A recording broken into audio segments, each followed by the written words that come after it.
శ్రీ గురుభ్యో నమః. ఫోటోతో అలాగే వాళ్ళ యొక్క పేర్లతో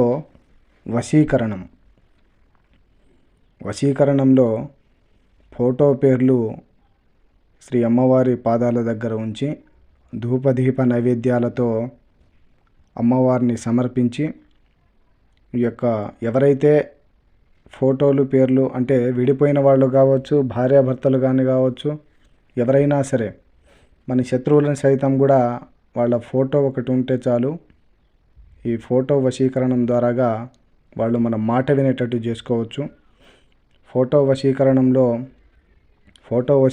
చేసిన వెంటనే ఒక 3 రోజుల నుంచి 7 రోజుల లోపలనే ఎవరినైతే మనం వశంపరచుకోవాలని చేసి ఆ ఫోటో పంపించామో వాళ్ళు మన మాట వినడం, మన దారిలోకి రావడం జరుగుతుంది.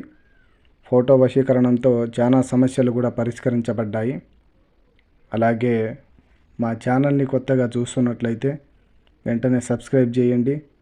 వీడియో మీరు పూర్తిగా నచ్చినట్లయితే లైక్ చేయండి, షేర్ చేయండి. సబ్స్క్రైబ్ చేసుకోవడం మాత్రం మర్చిపోకపోండి.